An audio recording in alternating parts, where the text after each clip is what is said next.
on a short walk just to take you through some of the exhibitions that are being conducted here today to give you, a sort of look at what exactly is happening. We'll start off at the FPIC stand. That, of course, is the Fresh Produce Exporters Association of Kenya.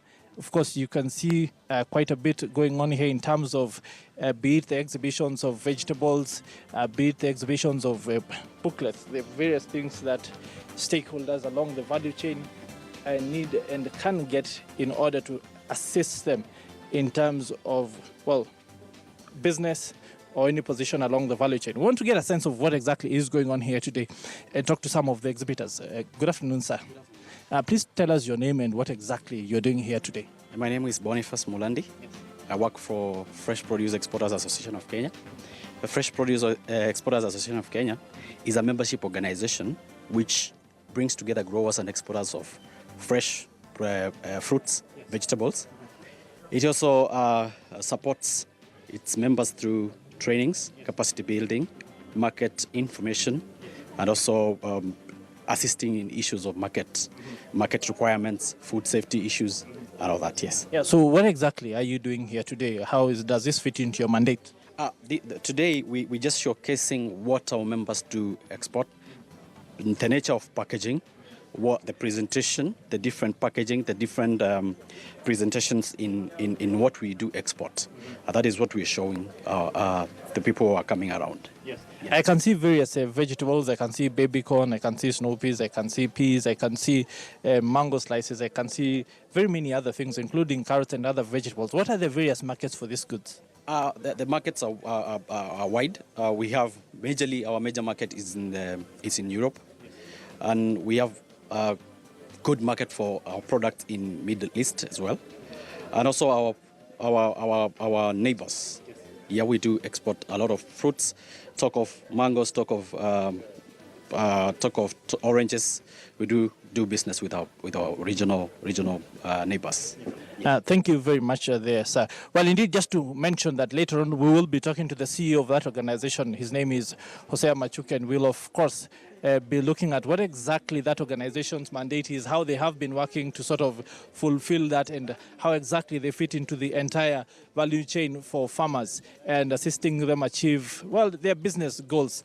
Well, we now want to move on and this time walk to the SGS Kenya stand, and this, of course, a retesting and calibration company, among other things. Good afternoon, sir. Please just tell us your name and what exactly the company does and what it's doing here today. My name is Cyprian Kabis. I work for SGS. Briefly, SGS is one of the international companies. We've been in Kenya for over 50 years now, and we're basically in the field of verification, testing, and certification. In the field of foods, we do a lot of testing. We have our labs in Mombasa, and our labs are accredited to ISO 17025. In the export arena, we've been involved in the testing of pesticide residues, and I think in the Eastern Central Africa, it's probably the only unique lab that is approved by the EU to carry the residue analysis. So there's quite a lot that we do in the agricultural sector, including soil analysis. We do precision agriculture, fertility mapping, and all the testings that you find along the food value chain. Yes. For a farmer who's listening to us from the comfort of his living room across the country, and he may be wondering how this company fits into the value chain and can be able to first help him turn to farming as a business, move from subsistence to actually making money off his land and some maybe value addition along the chain. How can you help farmers for these aspirations? Yes, we do have tailor-made training for farmers. Usually, traditionally, we have focused on very large farmers and large structures. But yes, we have recognized the importance of the SMEs, and there are specialized needs that these people have. So as SGS, we are moving into that direction, and we have tailor-made services, tailor-made training, programs that we have to help the small farmers come up to understand what is really required within the value chain in order to produce a quality product. Indeed, thank you very much, sir, for your time. Well, of course, that there being the SGS Kenya stand, the company is in calibration, testing, verification, various aspects of the value chain that enable farmers first be able to apply quality standards that then enable them to access global value chains. And of course, the perspective here being that farmers who, of course, have been listening to us can then start to approach the company for various solutions that enable them get that much more out of the work they do with the land. Well, we move on now, and this time go to the Agriculture and Food Authority stand, that of course is the FAO. This of course is a body mandated to be able to handle the entire agriculture value chain across the country. Please stand up. Good afternoon. Please tell us your name and what exactly FAO is doing here today. My name is Caroline Omkuba, and Horticultural Crops Directorate from what is AFA. Yes. So we are here. I was trying to explain to her. She wants to become an exporter. Yeah, so I'm trying to explain to her. What would you say to such a person who wants to become an exporter? Being an exporter is good, especially in the horticulture industry. Yes. Yeah, and she wants to deal in fruits and mangoes and avocados, which is a good thing. I've actually told her to go to our website. She'll get there all our requirements, and she'll come for vetting once she's ready.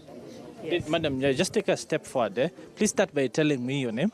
My name is Carol. Yes. Yes. Now, do you know that the price of a premium avocado, AAA, is 700 shillings in some of the agriculture markets in the EU and in the Americas?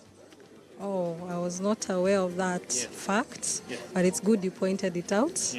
And I will look into it since we have a market channel in the Middle East. Yeah. So talk to us about what exactly you do.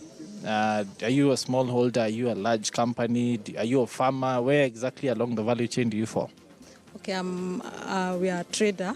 My company is called Somihel Group Limited. It's in partnership between Sameh Investments and Solico Group based in Iran. So by virtue of that fact, we have market channels in the Middle East, JCC, ASEAN markets.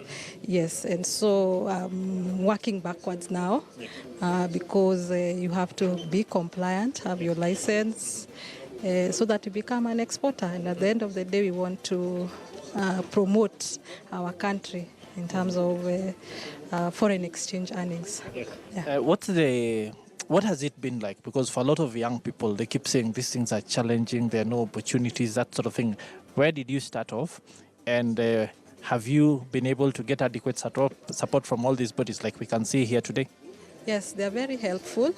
The government is very helpful, and at least they know that supporting people like us, we are able to move the country forward in terms of even exchange earnings, because this is money we are bringing into the country.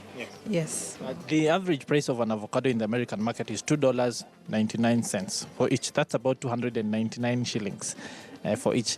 The average price of an avocado on the tree in Nyandarua is 1 shilling, right? In November, we're supposed to start direct flights to the US. Do you think there's an opportunity to develop that value chain and for people to make money? Yes, there's an opportunity. We have very good climate, we have very good crop, so we can leverage on that fact. And yeah, so competition is welcome. So when we get that direct flight, it will become easier for people like us to go there and promote our avocados. Yeah. Indeed. Thank you very much, madam, for your time. Well, of course, that is from the horse's mouth. She is a trader, a person in that value chain, and one of the people who literally, for whom the taste of the pudding has been in the eating in terms of trying to access foreign markets for products that are agriculture-based and value addition along that entire line. Well, we want to continue with our work for just 2 more stands to be able to take you through what exactly is happening here today. And we are now at the Society for Crop Agribusiness Advisors of Kenya. Their acronym is SOCA. And well, they're in agribusiness advisory and consultancy. Thank you very much for taking the time to talk to us. Please start by telling us your name and what exactly you're doing here today. Okay, my name is Nicholas Kahiga. I'm the Vice Chair of SOCA, which is the Society of Crop Agribusiness Advisors of Kenya. We are here today to be part of this great team talking about food safety. You know, food safety would not be mentioned where advisory doesn't come in, because us as advisors of primary producers, we are the ones who take them through the whole value chain and looking at the areas where food can be contaminated, either biological contamination, chemical contamination, and especially the whole chain of transportation up to the end user. And that's why we're here. Yeah. When you mentioned that, the first thing that of course comes to many Kenyans' minds is cholera and the Nairobi situation and across the other parts of the country. Where did the rain start beating us? What do we do to rein in on that? Okay, I think generally the rain started beating us when we didn't care much of where the food that I'm taking came from. I know it's a very difficult task, but it is important to note that we have all the registration, we have all the acts of government that take care of our food, but the implementation bit is not there. Long time ago, we used to have markets that are segregated. We had wholesale markets, we had retail markets. But now we see that from the farmer, you find that that product can end up getting to a roadside market. A roadside market that is not regulated in terms of facilities, in terms of hygiene facilities and all that. The other thing is on how we transport our product from the primary producer. We still believe that if the farmer used good water out there, the point of contamination might not be there. But the next point of contamination will come on how you clean that produce, how you load it to head to whatever destination that you want to take it. And we have identified several areas. One, Nairobi has a twin problem that you also have an issue of the urban agriculture. And you know how our rivers flowing through Nairobi are. If it is an irrigated crop and most vegetables are there, then it will be definitely, or 99% chances that it was irrigated with contaminated water. The other thing is storage, and I think vegetables and fruits are perishables. So if you are going to get them in the wrong way in terms of transportation, and then the storage that we see in Wakulima market and all is not the best, then the chances of that food picking bacteria on other harmful organisms is very high. Yes. Yeah. Talk to us about food hunting, because then that is the last part of the value chain before it ends up on the plate at the fork.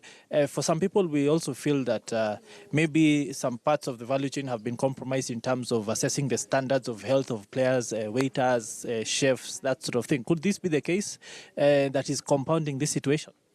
Yeah, it is. And one of the other things that happens is that you find that, as I said before, it doesn't mean that we don't have laws that manage that, but it's how we enforce it. And I've just given an example of how the municipal markets are supposed to be.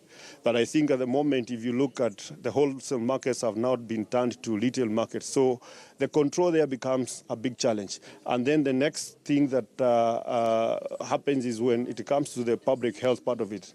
And what you find is that in Kenya, we don't have one body dealing with the whole issue of food safety. So we have segregated outfits dealing with the food safety issue.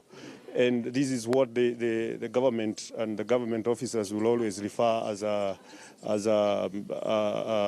group responsibility. But we don't have one single entity dealing with food safety, like the way we have the National Road Safety Authority of Kenya. And these, you find that every time we have an issue of like cholera, people will start backpassing in terms of, do we know whether this contamination was done at the point of production, the point of transport, or the point of marketing, or the point of final handling, up to a point it gets to the hotel. Yeah. Indeed, sir, thank you very much for your time. A topic that is very important for us and one that we'll keep coming back to. Thank you for taking the time to talk to us. Thank you for visiting our stand. Thank you. Well, indeed, that, of course, is the conversation around food standards, safety in handling, and, of course, challenges that cities like Nairobi are facing in terms of food safety, cholera, and things like that. Well, we now want to change tack a little bit. Did you know that a Kenyan has won the African Food Prize? That happened last week in Abidjan. And in the next